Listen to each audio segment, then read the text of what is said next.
Have you ever tried to rush through something, only to realize that slowing down might have been the better choice? Let me tell you about Tiko, a young tiger who learned that patience can be just as powerful as speed.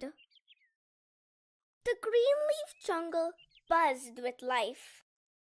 Birds sang melodies from the treetops, and the rivers sparkled like silver ribbons under the warm sun. At the heart of this lively jungle lived Tiko, a young tiger with bold black stripes that rippled across his golden fur. His bright amber eyes gleamed with confidence, and his sleek frame hinted at his unmatched speed and strength. But despite his talents, Tiko had a glaring flaw. He was terribly impatient.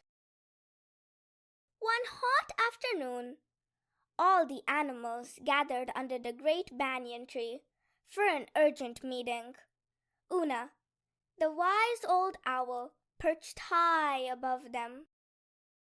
"My friends," she began, her voice carrying through the crowd like a very soft drumbeat.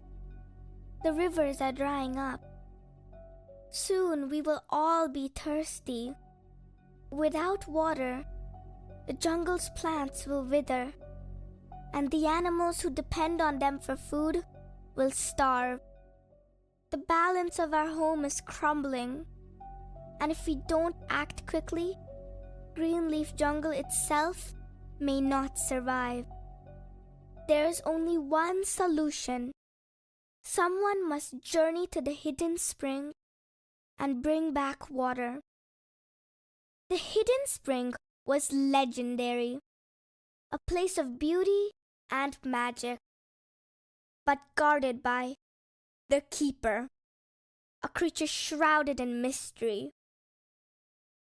There were rumors that the Keeper only allowed access to the water if you passed his test, and no one in centuries had been able to pass them.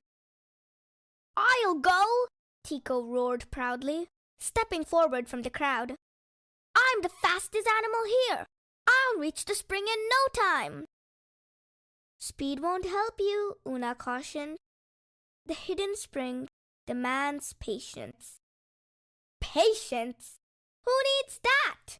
Tiko flicked his tail smugly. "Just watch me." At dawn, Tiko set off with determination in his stride. Soon, he reached the thorny thicket, a dense maze of vines bristling with sharp thorns. "I'll just push through quickly," he thought to himself. But as soon as he charged ahead, sharp thorns snagged his fur and scratched his fur painfully. He growled in frustration and tried to force his way through even faster, only to get tangled even more. "Slow down," came a soft voice.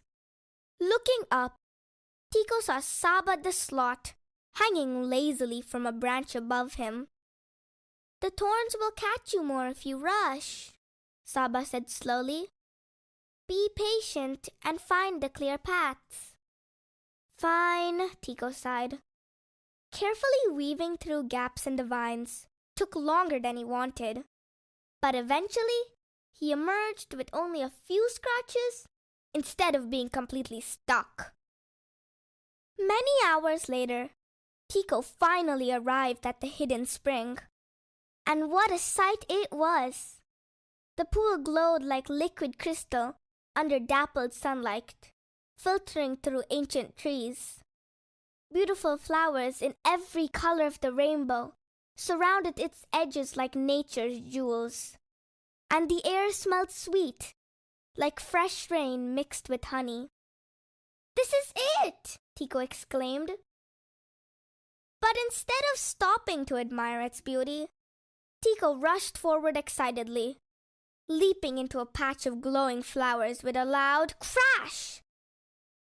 The birds scattered due to sudden movements and crushed flower petals everywhere. "Who dares disturb my spring?" Tiko saw the keeper, a massive tortoise whose emerald green scales sparkled like gemstones under sunlight. His shell was etched with ancient patterns. I'm here to take water for my jungle. Your impatience and clumsiness has already caused harm to this place. He gestured towards the crushed flowers. To take water from my spring, the keeper began, you must pass 3 tests. The keeper turned and plucked a single leaf from a nearby bush. He placed it gently on the surface of the spring's water. Your first task is simple. Guide this leaf to me without letting it sink or float away. Easy enough, Tiko said to himself. He crouched by the water's edge. He swiped at the water with his paw to push the leaf forward quickly, but his impatience caused waves that spun the leaf wildly before it sank beneath the surface. Try again, said the keeper. He tried again and again. Tiko rushed every time. He used a lot of strength, and every time the leaf sank. Do not rush. Try gently, said the keeper. Finally, Tiko took a deep breath and slowed his movements. The ripples carried it forward smoothly until it floated safely to the keeper's side. For your second test, said the keeper, you must sit perfectly still by this pool until you see a golden fish leap from its surface. That's it? Just wait and watch? Easy, Tiko said to himself. Tiko sat down confidently by the edge of the spring. Minutes stretched into what felt like hours. He grew restless. He tapped his tail against the rock and muttered under his breath impatiently. Slightest of movements, maybe even a heavy breath, and he would see the school of fish vanish into the depths of the water. This is impossible, he said to himself. He looked at the keeper. He stood so still and took slow, deep breaths. He was so quiet and calm. He almost seemed like a big green rock.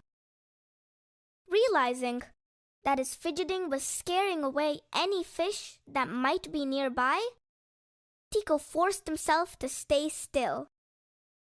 He focused on the calm surface of the water and waited until finally a golden fish leapt gracefully into the air before splashing back into the pool with a soft ripple. For your final test, said the keeper, you must follow this path through the forest until you find me again. But beware, the path will disappear if you rush or make noise, and you will return to the starting point once again. Tiko began walking along a narrow dirt trail, winding through tall trees. At first, everything seemed fine. But when he started running to finish faster out of habit, the path vanished beneath his paws. He found himself at the start of the trail. He started again, and crack! This time, he stepped on a branch, and again found himself at the starting point. Time blurred as exhaustion clawed at Tiko. His muscles burned, sweat matted his fur, and his paws throbbed with every step. Then, Una's words echoed in his mind. Speed is not enough. He realized that to reach the keeper and claim the water, he needed to abandon haste and move with careful precision. Tiko moved forward with care, his eyes scanning for hidden dangers. He inhaled deeply as he trusted the path to reveal itself. After what felt like an eternity, he emerged at another part of the spring, where the keeper stood waiting in silent approval. "You have passed all 3 tests," the keeper said proudly, "and you have also learned patience." "This is no ordinary water," explained the keeper. "It carries life itself. A single drop can awaken even dry earth. Take this back to your jungle," continued the keeper, "and pour it onto your riverbed. But remember what you've learned here today.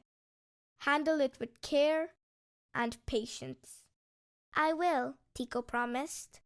When Tiko returned to GreenLeaf jungle with the magical water, all the animals gathered around eagerly at the dry riverbed. Tiko tipped the gourd gently, just letting a few drops spill into the cracked earth beneath them. A soft rumble echoed through the ground. The animals froze as silvery streams began bubbling up. The dry riverbed came alive as water flowed freely once more. Cheers erupted among the animals as they danced along the newly restored riverbank. Tiko stood back, watching his friends rejoice. For the first time, he felt not only proud of his strength and speed, but also the patience he had learned along the way. The moral of the story is, when you slow down, stay calm, and take things step by step, you'll find that even the toughest of challenges can be overcome. Hard work and patience together make your dreams come true. You must keep on going, like Tiko, even when it's tough, and you will find your magical reward for sure. The end!